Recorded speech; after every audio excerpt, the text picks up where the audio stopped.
On va continuer nos présentations. Je vais parler aujourd'hui des techniques d'amélioration et renforcement de sol, un focus sur les méthodes les plus fiables et économiques. Donc, la présentation contient une introduction sur ces techniques. Par la suite, je vais présenter les principales techniques des améliorations et renforcement de sol.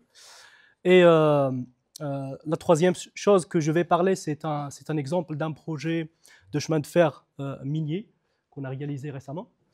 Et à la fin, j'ouvre la discussion pour vous.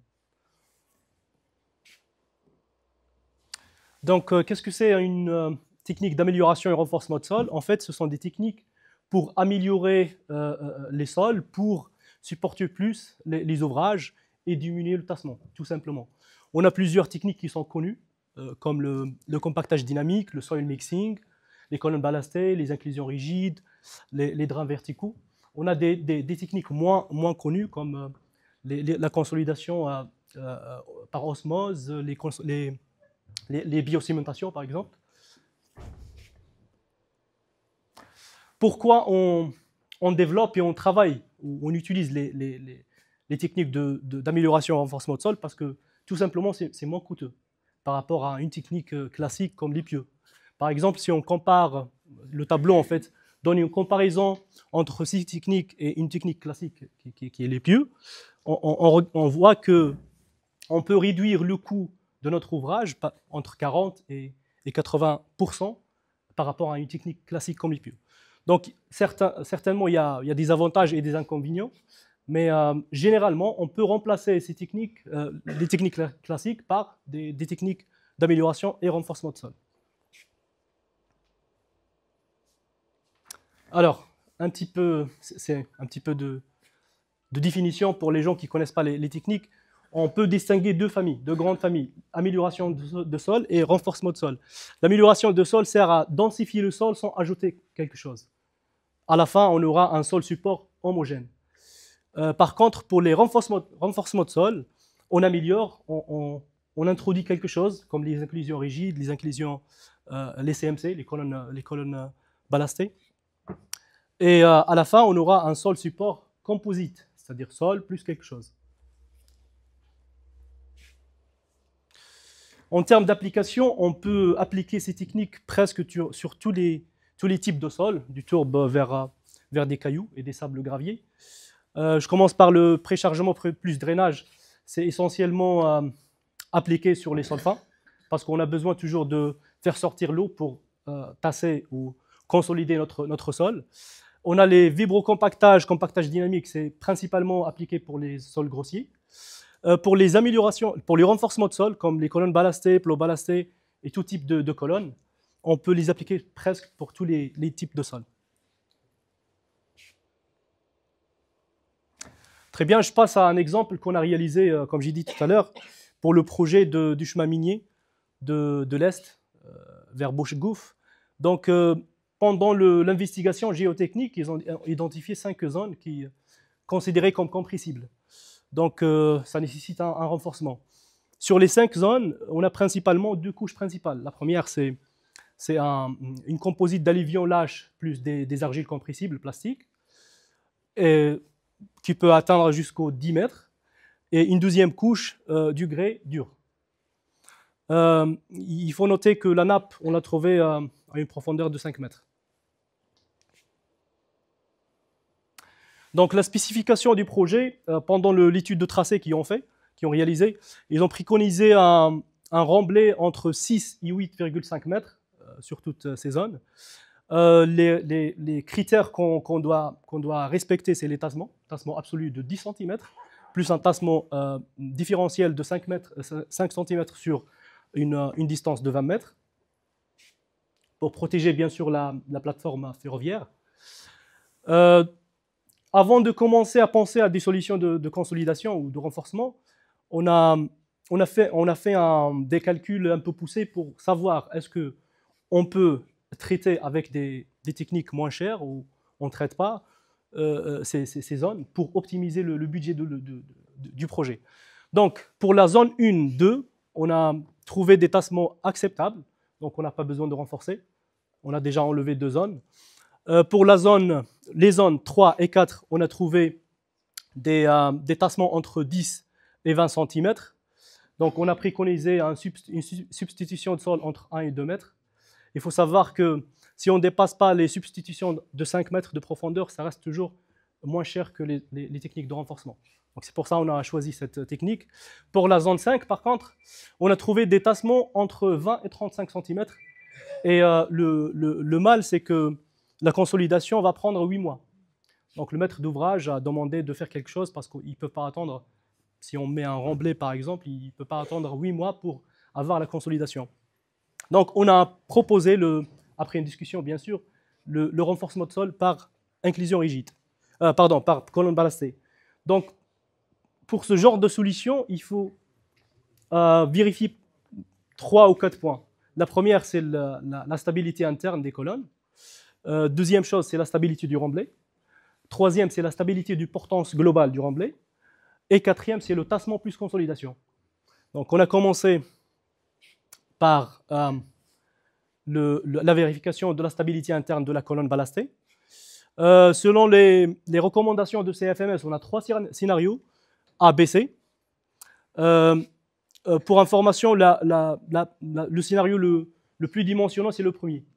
C'est la rupture par expansion latérale de la colonne. On n'a fait que ça parce que 2 et 3, ce sont des cas spécifiques. Par exemple, le B, le deuxième scénario, c'est pour les colonnes courtes. On a des colonnes de 6 à 10 mètres, donc ce n'est pas notre cas. Troisième critère, c'est pour les colonnes flottantes. Et nous, on va se reposer sur des grès durs. Donc, ce n'est pas notre cas aussi.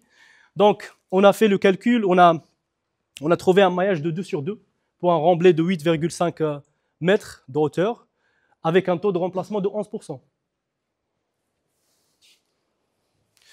Deuxième vérification à faire, c'est la portance du remblai global. Donc, ça se base sur les cohésions non drainées, CU. Il faut vérifier l'inégalité de Qmax sur gamma, c'est le facteur de sécurité proposé par Eurocode 7, doit être supérieur à gamma D fois Q, c'est la charge multipliée par un facteur de pondération. Donc, il faut savoir que la cohésion non drainée qu'on a utilisée, c'est une cohésion non drainée qui représente le composite entre sol et colonne ballastée. Donc, c'est un peu amélioré par rapport à un sol vierge. En fait, je n'ai pas mis les formules, je ne voulais pas compliquer la vie pour vous. C'est une fonction, en fonction de alpha, c'est le taux de remplacement, la cohésion de la colonne et la cohésion du sol. Troisième vérification, c'est la stabilité ordinaire d'un talus. On a utilisé le logiciel Talrun. Pareil, on a utilisé pour la partie du sol renforcé, on a utilisé des caractéristiques équivalentes. C et phi, qui sont liées toujours par des fonctions. Alpha, par exemple, phi colonne et phi sol. Pour la cohésion, c'est pareil. On a trouvé des facteurs de sécurité acceptables. Quatrième truc à vérifier, c'est le tassement.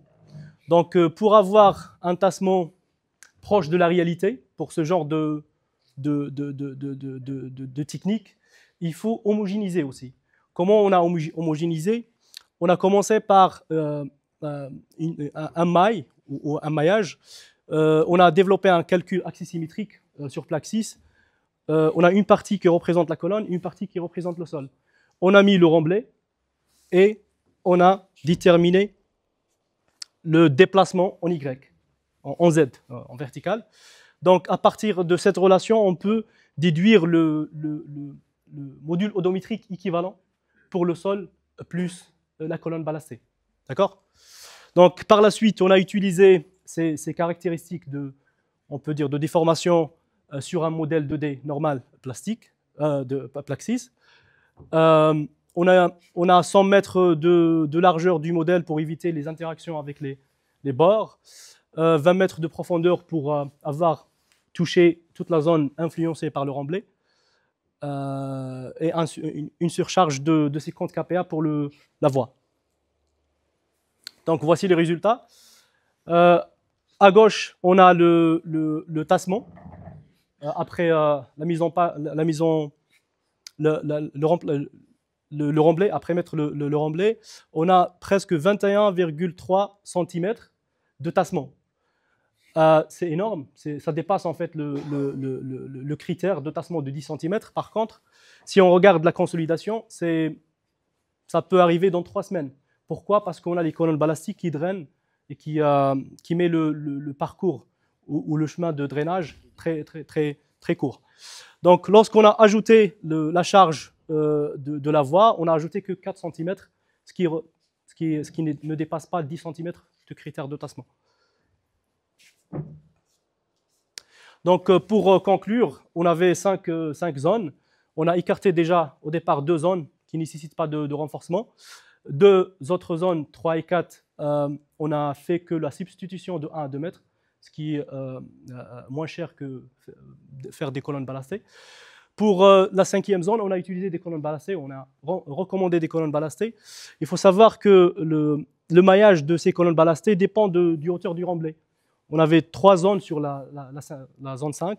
On a 8,5, 6 et 4 mètres de hauteur, ce qui donne un espacement d'entre 2, 4 et presque 3 mètres d'espacement entre les colonnes. Bien entendu, en fonction de l'épaisseur de la couche, ça va varier les profondeurs de nos colonnes. Et nous avons recommandé un système de monitorage par des plaques de tassement pour proposer ou poursuivre ou actualiser l'étude qu'on a faite. Parce que toujours, il y a une petite différence, surtout si on n'a pas une investigation riche, géotechnique riche, on aura toujours besoin de corriger le système.